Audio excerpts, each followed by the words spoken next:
जम्मू की बात करें तो जम्मू में अगर बीते कल की बात करें तो पीएचई विभाग के टेलीविजन्स के द्वारा विक्रम चौक पुल की बात करें तो उसे बंद कर दिया गया, जिसके बाद सिर्फ जम्मू के ही नहीं बल्कि पूरे जम्मू संभाग के लोग जो जम्मू में आते हैं उन्हें बेहद ज़्यादा परेशानी हुई, क्योंकि एक लंबा जाम जो था वो पूरे जम्मू के अंदर देखने को मिला। और इस वक्त अमरनाथ यात्रा चल रही है और यात्रियों को भी बेहद ज़्यादा परेशानी हुई।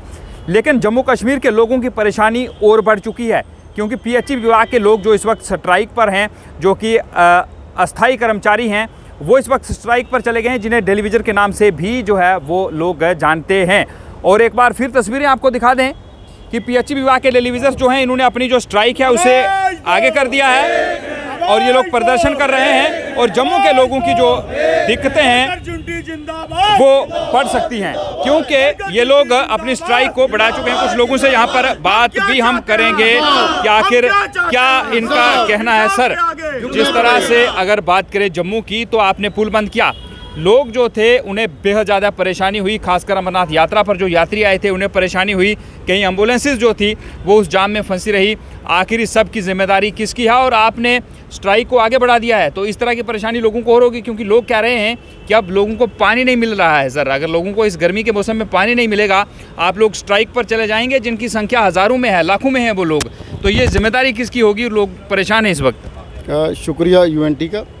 देखिए, जितनी भी ये परेशानी कल जम्मू की जनता को या बाहर से जो लोग आए पूरे जम्मू शहर में, उनको जो परेशानी हुई, इसके लिए सारी की सारी रिस्पॉन्सिबिलिटी जो है एलजी एडमिनिस्ट्रेशन की है। क्योंकि हम पिछले 5 महीने से लगातार 5 महीने से पहला प्रोटेस्ट हमारे सिंबॉलिक प्रोटेस्ट जो है chief engineer office BC road में हुआ था, और हमने फिर 15 दिन का टाइम दिया कि अगर आपने हमारी समस्या हल नहीं की तो हम अगला प्रोग्राम करेंगे। इसी तरह 15 दिन टाइम देते देते 5 महीने आज हो गए, तो हम मजबूर होके इस स्टेप पे आए। 28 मई को रात 8 बजे से 29 मई तक 24 घंटे की हमने एक टोकन स्ट्राइक दी थी, और हमारे बहुत सारे साथी तब नाराज़ हुए, आपने टोकन स्ट्राइक क्यों वापस ले ली? तो हमने उनको कहा था कि हम भी इंसान हैं, हम सरकार को एक लास्ट चांस देना चाहते थे कि सरकार हमारी बातें सीरियस ले और हमारी रेगुलर पॉलिसी के अनाउंसमेंट सीरियस नहीं लिया। यही कारण रहा कि गुस्से में आगे टेलीविजन और पुल बंद किया। हम गुस्से में नहीं हैं, हम दुखी हैं, हम सताए हुए लोग हैं, हम शोषित वर्ग हैं, हम परेशान हैं। आप बताइए, जो आदमी कोविड में 24 घंटे काम कर सकता है वो आज 45 डिग्री टेम्परेचर रोडों पे क्यों आएगा? मजबूर लोग हैं। आता हूँ मैं आपके पास। सर, आपसे मेरा सवाल ये रहेगा कि 5 साल की आपकी वेजेस जो है वो पेंडिंग है, उसके बाद जो आपकी सैलरी है महंगाई के इस ज़माने में, क्या उससे आपके घर परिवार की बात करें उसका खर्च चलता है? क्योंकि लोग जानना चाहते हैं। आप जब स्ट्राइक पर होते हैं, कल आप जब स्ट्राइक पर थे तो लोग जो हैं वो काफ़ी दुखी हुए और लोगों ने कहा कि इनको रोड बंद नहीं करना चाहिए था, लेकिन जो आपका घर परिवार कैसे चलता है, लोगों को भी पता लगे कि जो 6700 रुपये आपको मिलते हैं उससे घर परिवार चलाने में कितनी दिक्कत होती है। देखो, मैं शुक्रिया करता हूँ मीडिया का कि हमारी 17 महीने की तनख्वाह बकाया तनख्वाह है, तो 9000 से हमारा पेट नहीं भरता है। आज महंगाई का ज़माना है, सिलेंडर कहाँ चला गया है, तेल के भाव देखो कहाँ चले गए हैं। तो इनकी तनख्वाह 70, जिनका 80-80 हज़ार रुपया, लाख रुपए तनख्वाह ले रहे हैं, अगर इनका गुजारा चलता है तो हमारा कैसे चलेगा? तो रही बात जो परेशानी की, लोगों को परेशानी, उससे हमने पहले भी माफ़ी मांगी है, हड़ताल से पहले भी माफ़ी मांगी है। 2-3 तर जब भी हमने हड़ताल किया, हम पहले जनता से माफ़ी मांगते हैं। हमने पानी नहीं बंद किया है, हमने काम छोड़ा है। जब पानी बंद करेंगे हंकार मच जाएगा। तो जो रैली का कल का था, आने वाले दिनों में इससे भी ज़्यादा होगा अगर एलजी साहब हमारी 4 डिमांडें नहीं मानते हैं। तो एमएलए मिनिस्टरों की तनख्वाह जो है 1-1.5 लाख रुपया, टीएचई का 2.5 लाख रुपया है, तो हमें 9000 से क्या बनता है? इनको रहने की सुविधा है, पानी बिजली की सुविधा है, हमें तो कुछ भी नहीं है। हमारा परिवार तो इस वक्त दुखी हो चुका है। हम तो बाल बच्चे की पालन पोषण 9000 से नहीं कर सकते हैं, इसलिए तो रोड पे उतरे हैं हम। सरकार ये कहती है कि अपने बच्चों को पढ़ाएं, अपने बच्चों को आगे बढ़ाएं, लेकिन वो जो 9000 रुपया जो पहले 6700 आपको मिलता था, अब 9000 रुपया हुआ है, क्या उस 9000 से आप अपने बच्चों को पढ़ा पाएंगे, वो आगे बढ़ पाएंगे? पढ़ाने की तो बात छोड़ो, रोटी खर्चा नहीं चल रहा है, पढ़ाना तो इलाहाबाद है। किताबों की इतनी महंगी, हमारे बच्चे तो 11वीं 12वीं में पढ़ रहे हैं, मोटी मोटी किताबें लेनी पड़ती हैं, ट्यूशन फीस नहीं देनी पड़ती हैं। आज नंबरों की बात करते हैं कि जो 60 नंबर लेगा, 90 नंबर लेगा तो वो नौकरी के हकदार होगा।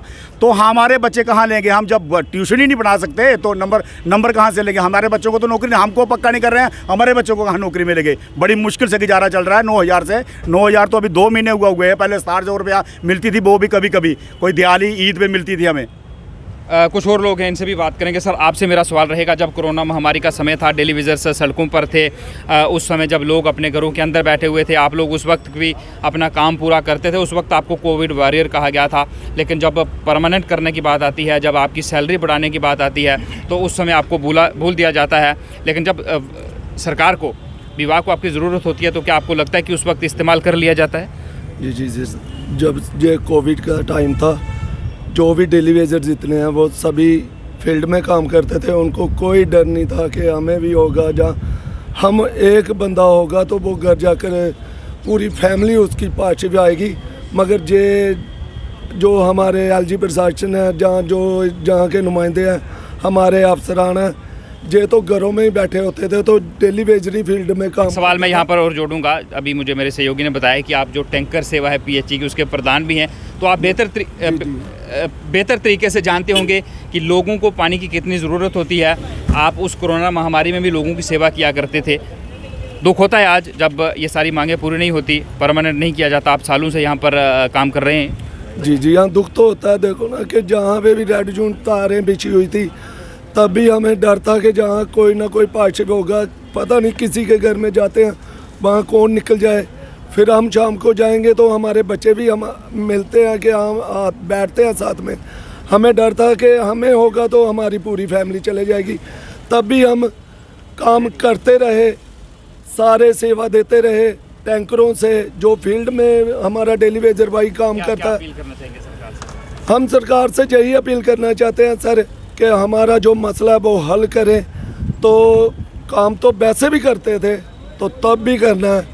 हमें ये शौक नहीं है कि ऐसे सरकार से पैसे लेकर घर बैठकर खाएं कि हम सोचेंगे तो अभी फिर से दौरान शायद वही आ रहा है कोविड का, तो हम नहीं फिर भी बैठ सकते हैं। मगर क्यों, जनता की सेवा के लिए पीएचई डिपार्टमेंट है। बिल्कुल। रवि जी मेरे साथ मौजूद हैं। रवि जी, आपसे सवाल थोड़ा अलग रहेगा। एक लंबा वक्त जो था वो बीत चुका है आप लोगों को प्रदर्शन करते हुए, और ये चेहरे हमें भी याद हो चुके हैं ये चेहरे, क्योंकि कई सालों से, लगभग 7-8 सालों से हम भी आप लोगों को कवर यहाँ पर कर रहे हैं। और कई नेताओं के पास आप गए यहाँ पर, उसके बाद राज्यपाल प्रशासन आया, फिर उपराज्यपाल प्रशासन आया, फिर उपराज्यपाल को बदल दिया गया। कारण क्या लगता है आपको? क्योंकि आश्वासन तो आपको हमेशा दिए जाते हैं कि आपकी मांगें सही हैं। अगर मांगें सही हैं तो फिर इन्हें पूरा क्यों नहीं किया जा रहा है? देखिए, मुझे तो ऐसा महसूस होता है कि आज जिस तरीके से पहले टेलीविज़न के मुद्दे के ऊपर राजनीति हुई, चाहे वो कांग्रेस के टाइम में हुई, चाहे वो एनसी के टाइम में हुई, उसी तरीके से आज बीजेपी भी दोगली नीति यहाँ पे अपना रही है। एक तरफ हमें कहा जाता है कि बीजेपी पार्टी आपके साथ खड़ी है, आप डिपार्टमेंट की बैकबोन हो, आपकी रेगुलाइजेशन आपकी जेन्युइन डिमांड है, और दूसरी तरफ ये कहा जाता है कि आप हमें टाइम दे दो। आप देख रहे हैं पिछले कई लंबे अरसे से हम लोग आंदोलन कर रहे हैं, और सबसे बड़ी जम्मू की चेयर जो है वो एलजी मनोज सिन्हा साहब के साथ हमारी 2020 में 11 नवंबर को मीटिंग हुई, और एलजी साहब ने भी कहा कि आप डीडीसी इलेक्शन चल रही है, इलेक्शन होने दो, उसके बाद जैसे ही इलेक्शन ख़त्म होगा आपका रेगुलाइजेशन प्रोसेस शुरू हो जाएगा। लेकिन आज तक उसके ऊपर 0% काम नहीं हुआ। उसके बाद जब हमने आंदोलन किया, चाहे वो रविंद्र रैना जी का गिराव हो, मेंबर पार्लियामेंट जुगल जी का गिराव हो, या डॉक्टर जितेंद्र सिंह जी का गिराव हो, पार्लियामेंट के अंदर मुद्दा रखा जाता है। और इस पार्लियामेंट में 4 बार टेलीविज़न की चर्चा हुई। चर्चा कर देते हैं लेकिन होता कुछ नहीं। आखिर जिनकी सरकार है, आज बीजेपी की सरकार है केंद्र में, केंद्र जम्मू कश्मीर को डायरेक्ट डील कर रहा है, और आज भी मसला हल नहीं हुआ, तो इससे सीधा शक जाता है भारतीय जनता पार्टी पे। जी, आखिरी सवाल मैं करूंगा, क्योंकि मामला बातचीत से ही हल होगा। आप परेशान हैं, आप स्ट्राइक पर चले जाते हैं, आप सड़क बंद कर देते हैं, उससे जनता भी परेशान हो जाती है। आपने पानी बंद किया तो जनता परेशान, आपने सड़क बंद किया तो जनता परेशान। जनता की कोई गलती नहीं, गलती सरकार की है, या मामला आपका और सरकार का है, या पीएचई विभाग का है। सर, इस बातचीत से मामला हल होगा, लेकिन बातचीत आप किससे करना चाहेंगे कि ये मामला हल हो? क्योंकि मामला तो बातचीत से ही हल होगा ना। देखिए, हमने हर एक टेबल पे बात की है, और आज भी हम हर टेबल पे बात करने के लिए तैयार हैं। लेकिन रिस्पांसिबल चेयर हमारे पास 2 ही चेयर हैं, एक एलजी मनोज सिन्हा साहब और दूसरे हमारे चीफ सेक्रेटरी अरुण मेहता जी।